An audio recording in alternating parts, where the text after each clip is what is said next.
Welcome to the Liberating River, where spiritual freedom meets soul-aligned wealth. I'm your guide, Wanda F. Nesbit. Let's break free, build boldly, and live fully together. Welcome back, family, to the Liberating River. I am your river guide, Wanda F. Nesbit. And today we are diving into something that affects each and every one of us. Energetic boundaries. Let me ask you, have you ever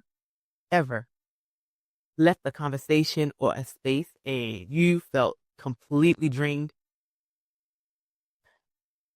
Like someone pulled the plug out of your energy?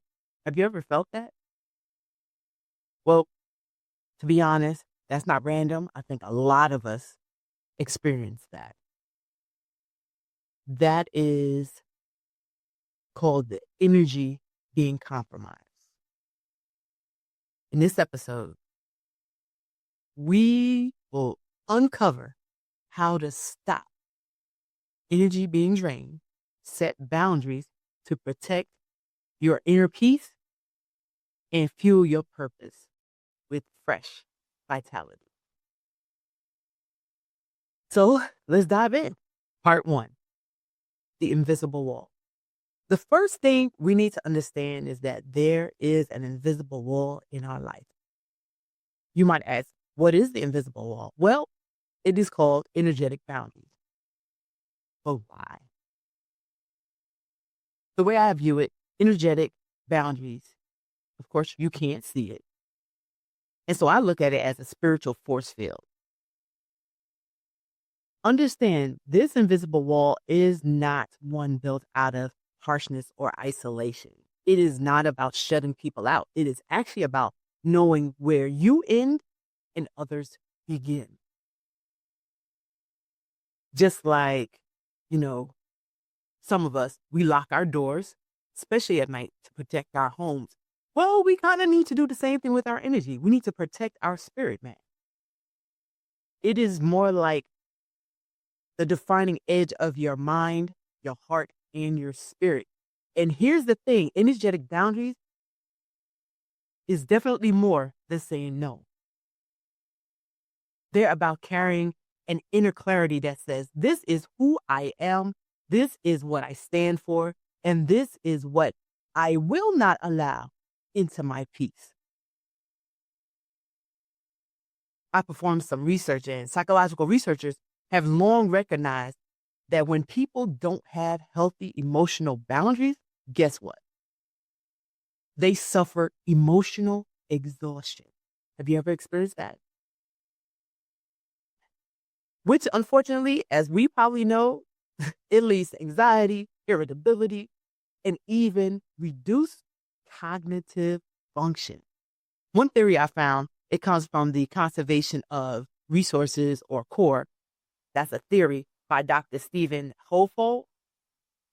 CORE says that stress happens when we perceive a threat to our resources. That's either energy, mental space, emotional strength. When we lose those, or when we fail to gain the resources after investing in effort, it messes us up. Setting boundaries helps preserve those resources. So the invisible wall is not just a spiritual metaphor that people throw around. It is actually a protective measure for your mind. And your mind, guess what? Already knows how to use it. When you start practicing emotional and spiritual boundaries, you give your body and mind permission to reset, heal, and honestly show up stronger. Full transparency. The past 5 years has been hellacious for me. Every year a family member transitioned. If you don't know what that means, or maybe you've never heard of that word before, basically transitions mean died. So in May of 2020, my father transitioned. December of 21, my eldest brother transitioned.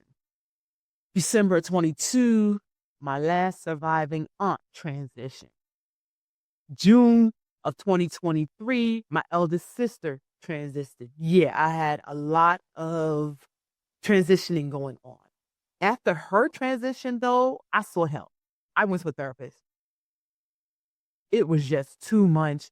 And if you noticed, I have not mentioned that life was still lifing outside of those events. I still had debt. I have had COVID 4 times every year. Oh, wait. Hmm. I'm going to give you this disclaimer right now. If anybody claims COVID is fake, I so want to meet you. Shut your mouth. You are a lie. I have experienced that ridiculous infectious disease, as they call it, an infectious disease every year since 2020. I'm sorry. I will really have to hurt your feelings. Like seriously, because it is real. That's one of my pet peeves.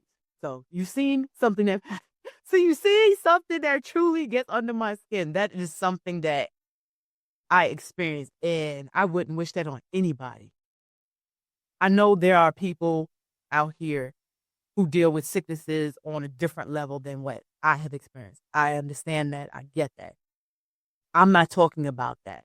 And I pray for them. I pray for their healing, that they are able to, recover and even get better. I still believe in miracles. But what I'm talking about is COVID.